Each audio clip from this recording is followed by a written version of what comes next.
la raison principale pourquoi il y a le bigos, c'est parce que c'est des terrains pierreux. Pour pouvoir piocher les sols, dans les sols pierreux, il faut des pointes comme ça. Sinon, on ne peut pas enfoncer l'outil. Voilà. Donc, c'est à l'époque où ils travaillaient une partie avec le cheval et une partie avec les outils manuels. Voilà. Donc, il y a le bigos. Donc, Oui, et il y a également le trigos. À ne pas confondre avec le trident de Neptune ou du diable. Et le beau gosse. Et le beau gosse qui vous présente le bigos. D'accord. Alors là, nous sommes donc dans le musée. Hein. Le musée doit des outils de torture, voilà, pour faire peur aux employés modernes, voilà, qui étaient utilisés par les ouvriers du siècle dernier. Voilà. Donc pour travailler les sols, puisque les herbicides n'existaient pas, et les tracteurs non plus, donc ils utilisaient chaque outil avait sa fonction particulière, quoi, voilà. D'accord. C'est le musée universel de Berlou de l'outil local, parce que c'est vraiment l'outil local. Voilà. Et là, tu fais le plein. Et là, on peut faire le plein, voilà. Mais alors, on est toujours en francs. Hein. 6 francs 25 de litre, hein. On ne va pas faire mieux. Bon, je connais pas. Un peu moins de 2 euros. Donc là, le compteur, il reste bloqué à l'époque. Hein. Voilà. C'était la pompe à essence du village. Voilà. Bon. Je voulais en faire une pompe à vin, mais voilà. 6 francs 25. Voilà. Bon, et tu es arrivé à Berlou, donc, parce que tu n'es pas originaire de Berlou. Moi, je suis originaire de Provence. Provence, comme Jésus. Comme Provence, ouais, comme Jésus. Il est entre Avignon et Sainte-Marie. Moi, j'étais au Puy du Ventoux. Moi. Au Puy du Ventoux. Ouais. Bon. Et au Puy du Ventoux, ouais, Pernay-les-Fontaines, exactement. Et un parcours. Déjà à 13 ans, je savais déjà que je voulais faire le paysan, donc ça s'est fait. Voilà. D'accord. Donc études agricoles. Mais tu savais pas que tu ferais du vin quand même. Non, je savais pas. Ça, c'est venu par vice beaucoup plus tard. Ouais. C'était venu parce que j'avais envie de marquer mon nom et je voulais devenir célèbre. Voilà. Comme je savais pas chanter, donc j'ai dit faire du vin, ça sera notre biais. Voilà. Alors pourquoi du vin et pourquoi Berlou? Le vin, pour un paysan qui produit des fruits, c'est une merveilleuse façon de transformer ce fruit en boisson divine un peu. Donc une partie, ce qui m'intéressait, c'était le fait qu'on puisse le garder, le conserver, qu'on puisse en maîtriser le contenu, le faire évoluer, il y a la partie créativité, et qu'on puisse le garder, et puis la dimension culturelle, quoi. Le vin, on associe avec l'art, avec le chant, avec la gastronomie. Voilà. D'accord, tu décides de faire du vin à quel moment? Je décide de faire du vin à partir du moment où je vois que j'avais une spécialité dans les fruits. Ça, c'est travailler dans la pomme, la pêche, la poire. D'accord. Et les... Scooby-Doo. Voilà, quand même. Et finalement, j'ai vu que ça allait pas. Il y avait des pommes du Chili qui arrivaient et tout. J'ai aucun avenir là-dedans, à diriger les équipes de 40 personnes dans ces grands, vastes vergers ou de l'accro. Donc tu faisais bien, pas si bien que ça, hein. Sainte-Marie et compagnie. Et j'ai dit voilà, je vais faire de la vigne. Et du vin, c'est venu à partir du moment où j'ai commencé à voir que c'était à la fois facile et à la fois complexe. Ça a commencé à m'attirer parce que j'avais des compétences dans différents domaines de création, y compris dans les étiquettes, etc. Donc je me suis dit, ça permettra d'explorer tous les recoins de mon cerveau, quoi. D'utiliser à fond toutes mes Alors capacités. tu décides de faire du vin en quelle année hein? J'avais à peu près 30 ans et je m'installe à l'âge du Christ, à 33 ans. D'accord. C'est la révélation. D'accord, Je dis voilà. Tu as eu comme copain, je crois, Pierre Clavel. Oui, alors j'ai travaillé à Montpellier, 5 ans, au château de Flogère, qui est bien connu. D'accord. Voilà. Donc c'est là où j'ai terminé mes armes, c'est-à-dire que j'ai pu vinifier une année, histoire de me dégrossir un peu et d'enlever beaucoup d'appréhension avant de se lancer dans un peu le vide, parce qu'on ne sait pas ce que le produit va donner. On connaît à peu près le raisin, mais quand la première fois on arrive comme à Berlou, on se dit je vais faire des vins fruités, je vais faire des vins qui vont avoir des tanins soyeux. Et puis on fait, mais on ne sait pas exactement ce qu'on fait. Voilà. C'est le grand mystère. D'accord. Et comment tu arrives à Berlou alors? Alors là, je travaille à Montpellier, j'ai comme voisin Pierre Clavel, on va avoir des domaines pendant 1 an, 2 ans, on rêve un peu, on n'a pas de sous.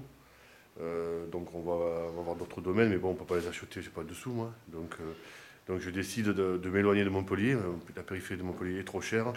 Et il me faut trouver un vignoble perdu et pas cher. Voilà, il faut que je trouve un truc Et j'ai un autre collègue qui s'appelle Pierre Goutte, et qui lui cherche réellement, quoi. Moi je cherche en me baladant, lui cherche, il écrit, lui, il envoie des lettres, et il reçoit une réponse de Berlou, d'un propriétaire qui dit voilà, moi j'ai des vignes à louer. Et ce collègue, donc Pierre Goutte, me fait passer la lettre, je téléphone moi, je dis ça m'intéresse, je viens voir. Pierre Clavel est venu faire les vendanges à Berlou, donc il connaissait, moi je connaissais déjà, et je suis venu voir, donc c'était en 95, ouais. En 95, il m'explique que sa femme part à la retraite au mois de juillet et qu'il y a 10 hectares de vignes à fermage à reprendre. J'ai 2 mois pour réfléchir. Donc j'avais vendu un petit terrain que j'avais en Provence pour financer un peu l'installation. Et je dis ok, voilà. Entre-temps, je croise, je viens à Berlou, j'y reviens plusieurs fois. On me dit que la cafetière a perdu son fils. La cafetière Nouvelle-Rouennais, Berthe Rouennais. Et elle a perdu son fils à l'âge de 42 ans et qu'elle a aussi des vignes à mettre en fermage. Et il y a une cave, on y est là. Voilà. On y est. Et ça fait tilt. Donc j'avais 10 hectares, me voilà avec 10 hectares de plus, 20 hectares. J'avais pas autant. Donc, et le projet est lancé, on a des prêts intéressants, donc j'achète 3 hectares en plus. Je me retrouve presque d'entrée, en arrondissant les chiffres, à 24 hectares. Voilà. Voilà. J'ai d'entrée.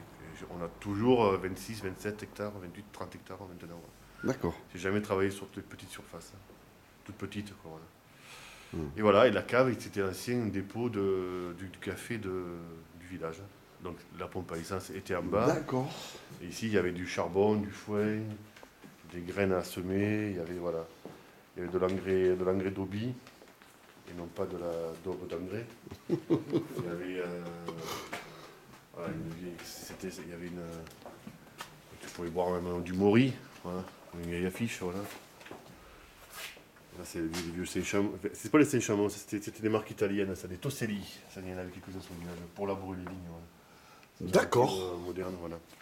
Et donc, il y a 15 ans que tu... Voilà, et il y a 15 ans que j'œuvre à Berlou, parce que le village m'a plu.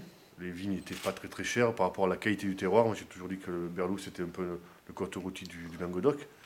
Sauf qu'il n'y a pas l'autoroute qui passe en bas, hein, c'est dommage. Voilà, donc, tous les jours, je prie pour qu'il y ait une autoroute, comme ça, j'aurai le bruit de fond comme à Montpellier, ça me manque. Je suis parti de Montpellier, il y avait le bruit de fond tout le temps. Je suis venu ici, il y a une qualité de silence énorme, et là, ça me manque. Donc s'il peut y avoir une petite autoroute qui passe à côté, voilà, avec un panneau, vente directe. Le côte rôti du Languedoc. Voilà, ouais, voilà. Donc on vendrait des bouteilles de Berlou à 35 € la bouteille. Voilà. Et Berlou était déjà quand même connu par sa cave coopérative. Alors, ouais, c'est la cave coopérative qui a été créée en 65. Et donc, toutes les caves comme celle-ci, il y en avait une bonne vingtaine, trentaine à Berlou, donc ont toutes arrêté leur activité. Et donc, ils se sont regroupés au sein de la cave coopérative. Et ils ont fait du vin. Donc, ils ont une bonne réputation. C'était une des dernières, ou la dernière cave coopérative créée dans le Languedoc. La plus ancienne étant c'est à Marossan. C'est ça, oui. Et qui date de 1901, les vignerons libres. Voilà. Et la plus ancienne, la plus récente, c'était apparemment celle de Berlou en 65, d'où l'architecture et tous les architectes se sont penchés sur le projet. Voilà, donc c'était la première coopérative qui a fait des sélections à la parcelle, c'est-à-dire sélectionner des parcelles pour faire des vins. D'accord. Voilà.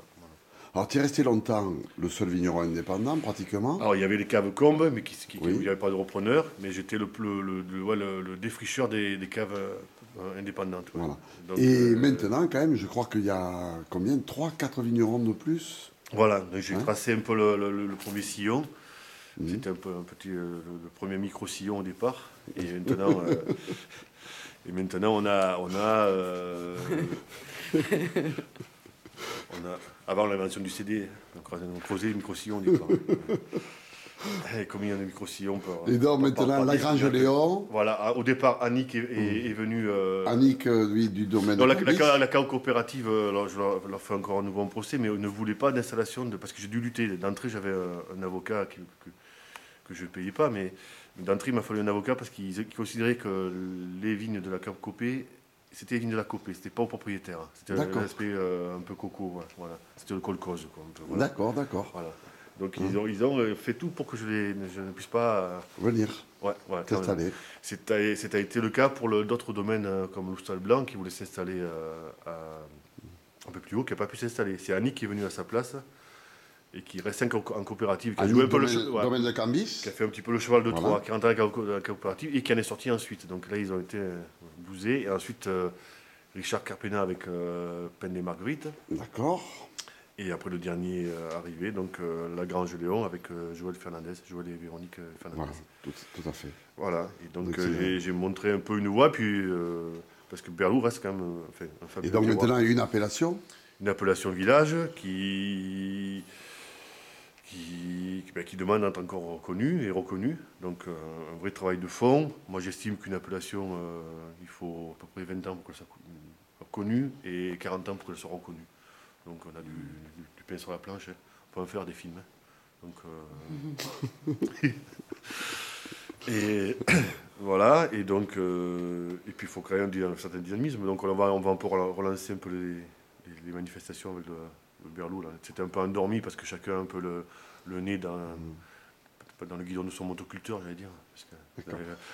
Mais sinon, moi, il y a quelque chose quand même qui me frappe, et je voudrais savoir quel est le miracle qui se produit. Bon, on va en Bretagne, on rentre chez un caviste, qu'est-ce qu'on voit? Rembert. On va en Alsace, on rentre chez un caviste, qu'est-ce qu'on voit? Rembert.